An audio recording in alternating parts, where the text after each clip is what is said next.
que vous êtes prêtes pour une nouvelle ribambelle de romances qui vont changer votre vie? Ok, je l'ai déjà dit 2 fois, mais cette année c'est du sérieux, ok? J'ai sélectionné la crème de la crème, les pépites qui ont illuminé mon année. Vous avez déjà entendu parler d'eux, c'est normal et ils méritent toute cette attention. Évidemment, tous certifiés respect, communication, bienveillance par moi-même. Embarquez avec moi sur le chemin de l'amour qui fait rêver, mais qui est aussi rempli de réalisme et de grands débats de société. On va chicoter les orteils, on va chipper, on va rire et on va rougir. Let's go!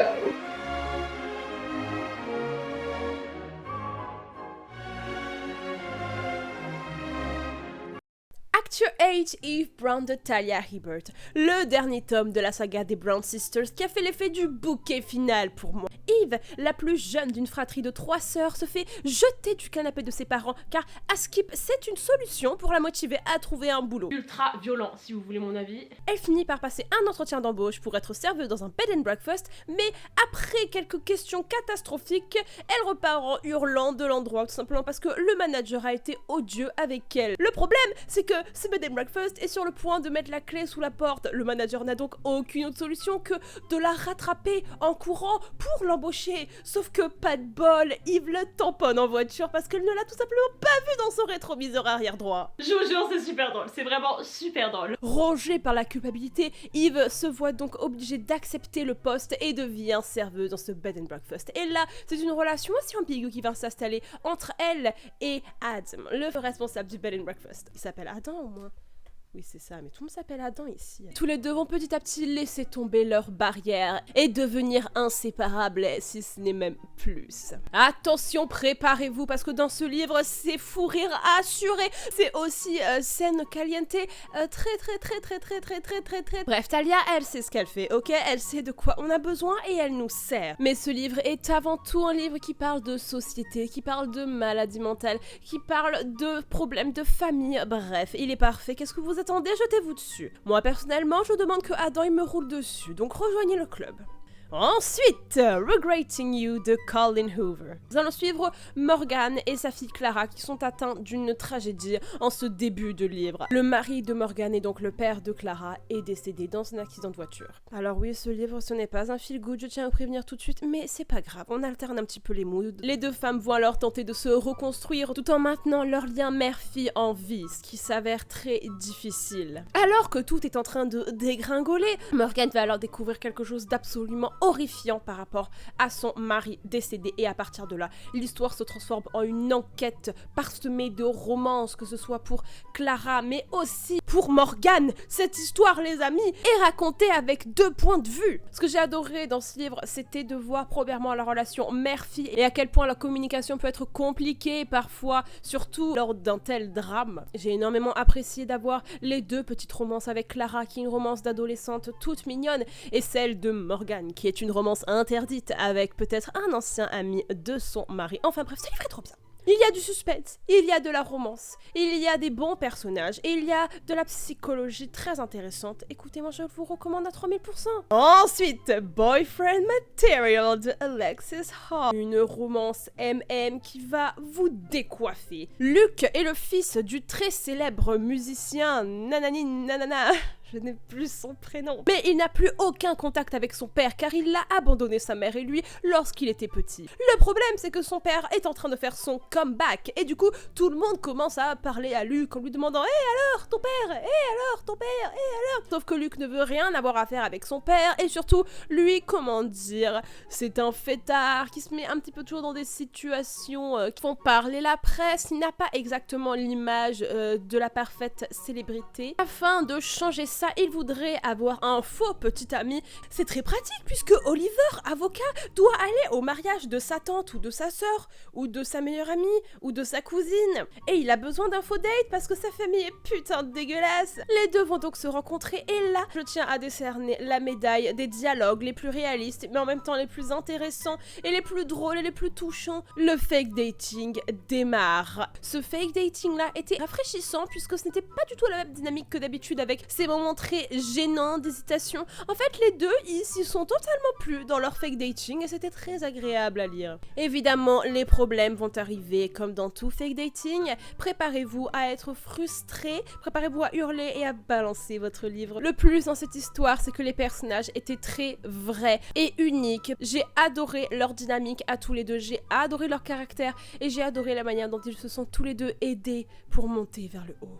Merci Estelle, c'était très pléonasmique. It Happened One Summer de Tessa Bailey. Oh my god. On va suivre Piper, qui est une influenceuse extrêmement populaire, qui aime faire la fête et qui aime surtout faire des énormes bêtises après une pool party improvisée dans un hôtel 4 étoiles dans lequel elle n'avait absolument pas le droit d'aller. Elle finit en prison. Coup dur pour Piper qui a l'habitude de dormir dans un king size avec des draps en satin. Je sais pas du tout dans quoi elle dort, mais c'est pour la blague, ok? Son beau-père, absolument furieux, veut la punir pour son comportement absolument déplacé et l'envoie 3 mois dans une ville pourrie à côté de la mer, ou non, de l'océan, pardon, dans lequel il n'y a pas de réseau pour lui apprendre ce que c'est la vraie vie. Piper voit ça comme un défi et y va la tête haute, prête à montrer à son beau-père qu'elle n'est pas la fille superficielle qu'il pense qu'elle est. Elle va s'engouffrer dans le repère des marins les plus sexy de tous les États-Unis. Ces marins qui au premier abord sont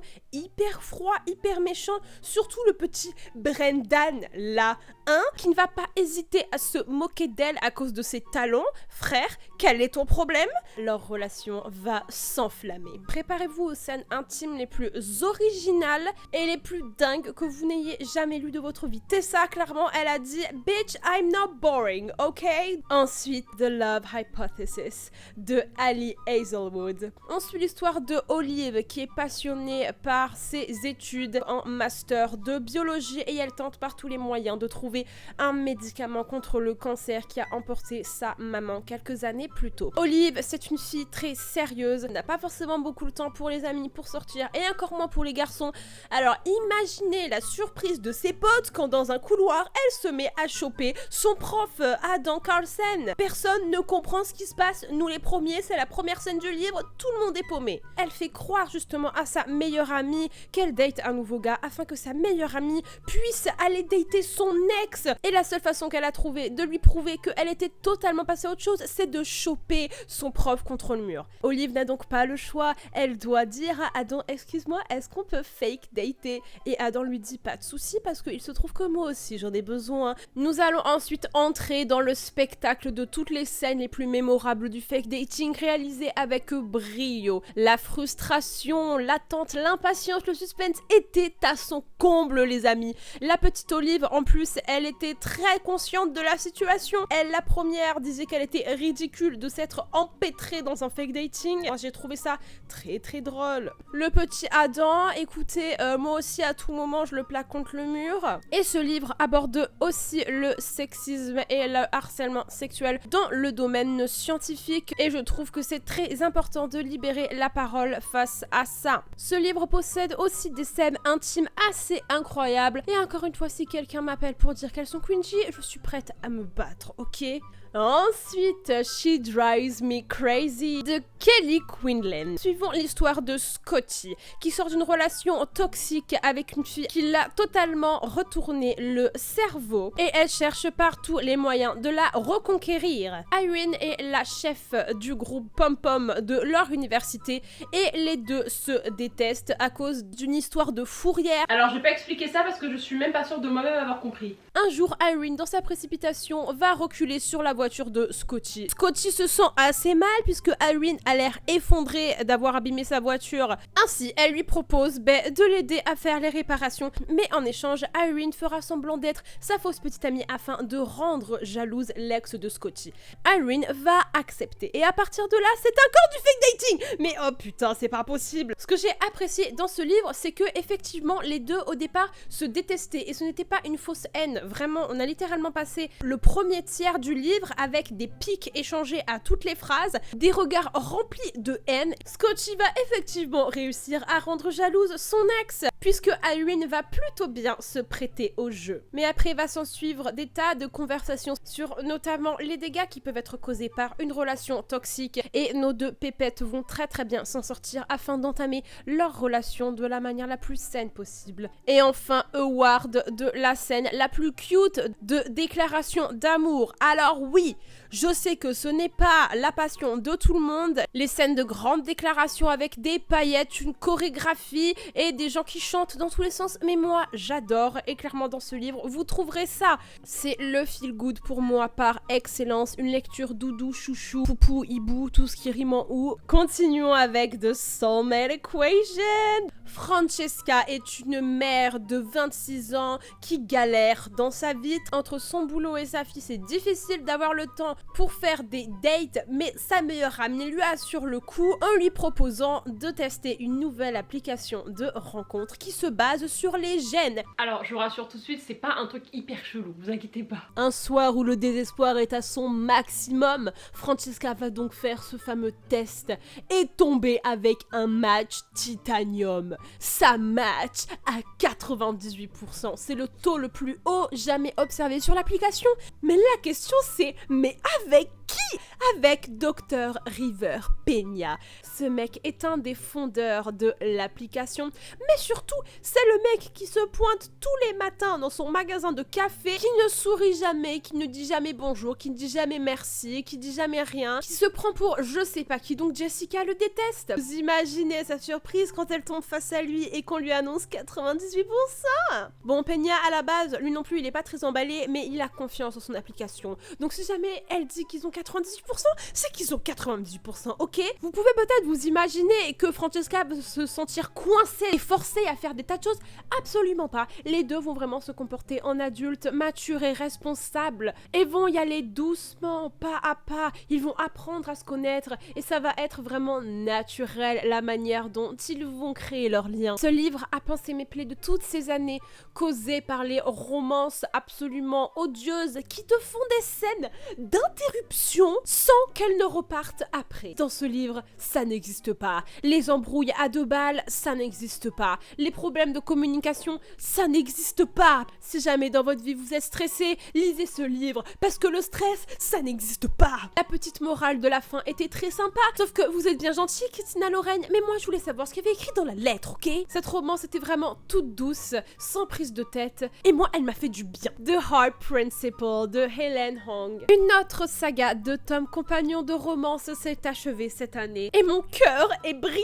Anna, violoniste professionnelle, est bloquée dans sa musique depuis un petit moment. Elle n'arrive absolument plus à jouer. Sa relation amoureuse, elle aussi absolument bloquée et totalement nulle, hein, claquée au sol, pourrie, éclatée, commence à lui taper sur les nerfs, et elle décide donc de faire un break avec ce mec totalement nul, pourri, éclaté au sol. Elle décide donc de se mettre sur une application de rencontre en espérant que trouver de la légèreté dans sa vie amoureuse l'aidera à retrouver contact avec sa musique. Sauf que le problème c'est que Anna, c'est pas trop la joie pour les relations humaines, et c'est encore plus difficile pour les relations amoureuses. Alors qu'elle attend ce fameux date Tinder, elle finit par se cacher dans les toilettes. Rassurez-vous, alors qu'elle sort des toilettes, son date Tinder était justement en train d'attendre devant les toilettes. Situation la plus gênante que je n'ai jamais lue de toute ma vie. Anna, je suis désolée que tu aies dû vivre ça. Sauf que loin de la trouver ridicule ou totalement bizarre, Quan la trouve plutôt touchante cette fille, et il va tout faire pour essayer de la revoir, chose que Anna va accepter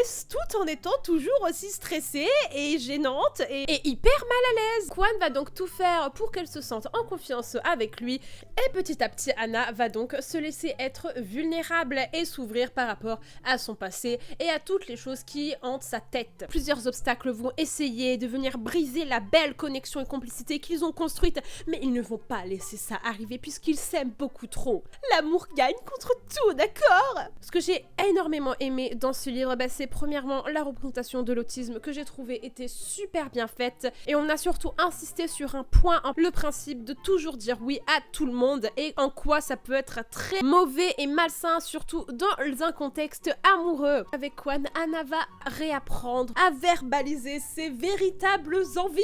Le thème de la famille est aussi énormément abordé dans ce livre, et surtout la culpabilité de parfois parfois ne pas avoir assez de force pour pouvoir gérer tout ce qui se passe dans sa famille et demander à avoir du temps pour soi. Et ça, franchement, j'ai adoré que ça ait été mentionné. Mais maintenant, c'est fini parce que du coup, elle est terminée la trilogie. Comment je vais faire, moi, d'accord? Je les adorais, ces livres, ok? Je passais ma vie à les attendre chaque année. Hélène, je t'en supplie, il faut que tu refasses une trilogie comme ça. Il est l'heure de parler de The Spanish Love Deception de Elena Armas. Catalina est une véritable boule d'énergie et de bonne humeur. Tous les matins, elle arrive dans sa boîte de management avec des muffins, des cookies, un énorme sourire et beaucoup de rire. Sauf que dans sa boîte, tout le monde a des têtes d'enterrement tout le temps. Notamment, elle ne s'entend pas du tout avec Aaron, qu'elle a entendu dire du mal d'elle plusieurs fois dans son dos. Vous imaginez donc sa surprise quand Catalina raconte qu'elle a besoin d'un faux petit ami pour aller au mariage de sa sœur et que Aaron se porte volontaire. What the fuck, Aaron? C'est exactement la réaction de Catalina, sauf que ça dure sur plusieurs chapitres, alors préparez-vous à la voir vraiment se battre pour ne pas qu'il vienne. Sauf que qu'est-ce qui se passe? Elle va finir par accepter. La raison pour laquelle Catalina a si peur d'aller au mariage de sa sœur, c'est parce que le témoin est son ex qui a été odieux avec elle. C'était son prof lorsqu'elle était à la fac et vraiment il l'a traitée comme de la merde. Vous voyez, genre all too well. Et c'était vraiment ce mood-là. Donc clairement, tout le monde a envie de le boxer. Leur rupture l'a laissée littéralement brisée et elle n'a pas réussi à passer à autre chose depuis toutes ces années. Elle sait très bien que si elle se pointe à ce mariage toute seule, il va se moquer d'elle et elle n'a pas envie de ça. Elle veut montrer que elle a remonté la pente. Et qui va lui permettre ça? Le beau Aaron. Ça l'intéresse cet arrangement puisqu'il a besoin d'elle pour aller à une espèce de soirée chelou que je ne vous décrirai pas mais qui a été absolument incroyable à lire. Leur arrangement va être tumultueux à la base. Tumultueux mais pas dénué d'attirance et de scènes absolument intenables. La salle de bain, est-ce que t'as la ref? À la moitié du livre, on embarque en Espagne rencontrer la famille de Catalina pour le mariage et laissez-moi vous dire que là ça devient caliente, olé olé. Ce qui m'a plu dans ce livre, c'est premièrement la romance par excellence. J'ai trouvé que les personnages étaient super. On a aussi toute la discussion sur comment se remettre d'une relation qui t'a tant brisé avec Catalina et moi ça m'a énormément touchée. Si vous aimez les déclarations d'amour, elles sont aussi très présentes dans ce livre, voilà. Thank you next. Et enfin, clôturons cette ribambelle de romance incontournable avec la romance incontournable de cette année, The Charm Offensive de Alice Cochrane. Nous suivons le personnage de Charles, qui est donc dans cette société d'ingénieurs dans laquelle personne ne le respecte. C'est quoi cette attitude de le virer juste parce que il est hyper malaisant socialement, afin de prouver à ses collègues qu'il est totalement capable de se comporter normalement en société? Eh bien, il va faire une télé-réalité qui suit le principe des princes de l'amour et qui s'appelle Ever After. Vous imaginez le cauchemar pour ce pauvre petit Charles qui a beaucoup d'anxiété sociale et qui a très peu d'expérience avec l'amour. Sur le tournage, il va rencontrer son coach qui s'appelle Dev. Dev, sa passion à lui, c'est Ever After. C'est le mec le plus romantique de la planète. Il a passé toute sa jeunesse à regarder toutes les saisons de Ever After. C'était son rêve de venir travailler ici. Et donc, il va coacher tous les princes afin qu'ils soient très BG à la caméra. Quand il voit arriver le petit Charles tout rouge, et je peux vous dire qu'il se dit: oh putain, ça va être compliqué cette histoire. Mais il n'abandonne pas et surtout il se prend vraiment d'amitié pour le petit Charles. Et puis il se prend peut-être de quelque chose de plus. Le petit Charles, lui aussi, va se rattacher à Dev comme s'il était sa bouée de sauvetage dans cet océan qu'est cette télé-réalité. Et les deux vont commencer une relation off-caméra qui est hyper touchante et vraiment hyper juste. Ça parle énormément de santé mentale, sur à quel point les choses à la télé ne sont pas aussi belles que ce qu'elles ont l'air, de tout le racisme, l'homophobie qui se passe dans les coulisses. Le Dev et le Charles, ils vont nous montrer que il faut d'abord prendre soin de soi-même avant de vouloir prendre soin de quelqu'un d'autre et qu'un couple qui fonctionne, c'est un couple où les deux personnes vont bien. Et voilà les amis, c'est fini pour cette vidéo. Je suis trop contente d'avoir pu vous proposer toutes ces belles romances cette année. Elles sont toutes en anglais, on espère que certaines vont être traduites, que ce soit cette année ou les années prochaines. Donc voilà, j'espère que vous avez aimé. Je vous fais des gros bisous et je vous dis à plus tard dans une prochaine vidéo. Bye bye.